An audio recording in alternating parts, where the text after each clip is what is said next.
I represent District 66B in St. Paul, which is Como Park, and Hamlin Midway, the north end, a little bit east side. And I'm here with Senator Sandy Pappas to introduce legislation, the Gestational Carrier Act, that will help Minnesota families dealing with infertility and protect women from abuse. We'd like to explain why this legislation is needed and important and what it does. And you'll also hear from the women who it affects. Minnesota families dealing with infertility, women who have served as surrogates, and medical professionals that serve them. Now, this is such an important issue for many Minnesotans. And I know this as a father. I was a father in my 20s, when honestly I don't think I was ready for it. As in your 20s, you don't do anything right. And I screwed a lot of things up. And now I'm a new father again at 44.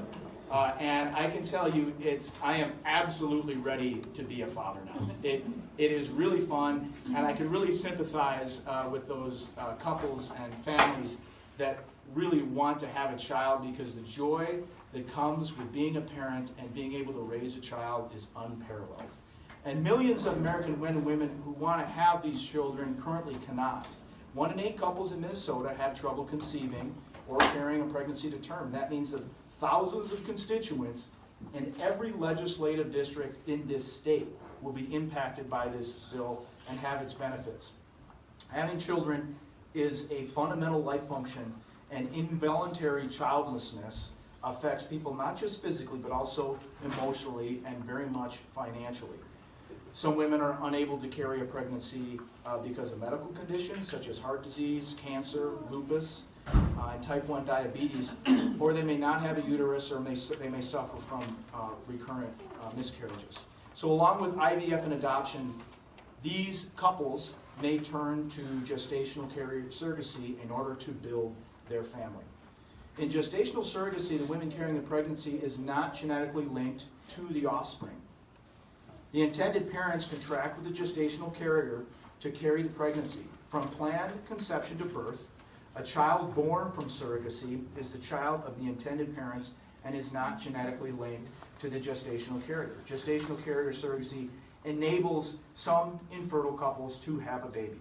Now, many states, including our neighbors, North Dakota, Iowa, and Wisconsin, have policies in place to protect all parties in a gestational surrogacy agreement. However, Minnesota does not have this protection for these families and couples. This lack of protection places the intended parents, the gestational surrogate, and the baby at risk. The lack of state law means that each of Minnesota's 87 counties sets its own policy in their family courts. And in some counties, parents must hire lawyers and pay thousands of dollars to legally adopt their own biological child. In others, they don't. That is not right, and we're proposing to change that in Minnesota. Minnesota's fertility clinics abide by strict national standards, but these are voluntary, and people don't have to abide by them and don't receive the protections they provide. And with that, I would like to introduce Senator Sandy Pappas. Thank you, John. Senator Lesh and I are both the author of this legislation that we're proposing. I wanted to start out on a personal note, like John did. I've had the privilege and honor of being a mother of 3 beautiful and smart daughters. Of course, all parents say that. And now I have 22 equally handsome and smart grandchildren. But I can't imagine the pain and the heartache that these infertile couples go through.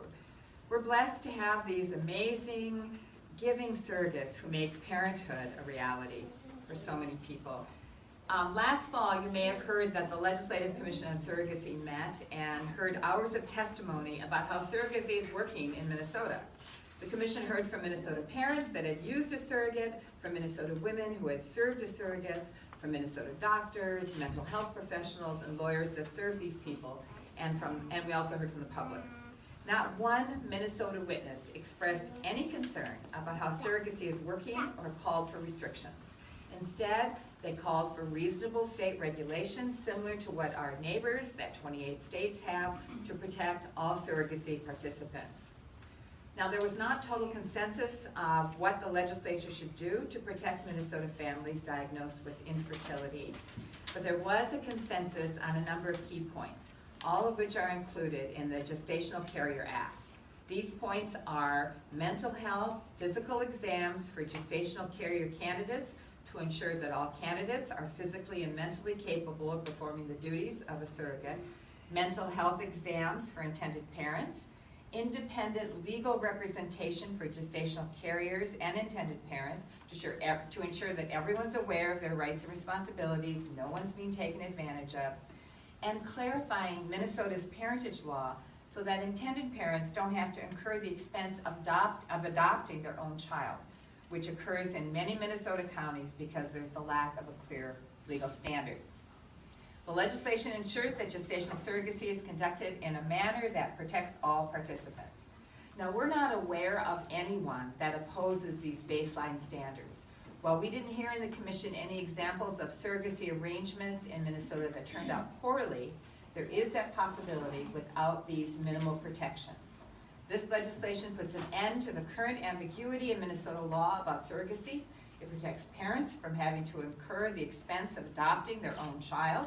It protects women from being exploited or abused in a surrogacy arrangement, and it will help Minnesota couples that desperately want a child to achieve that dream.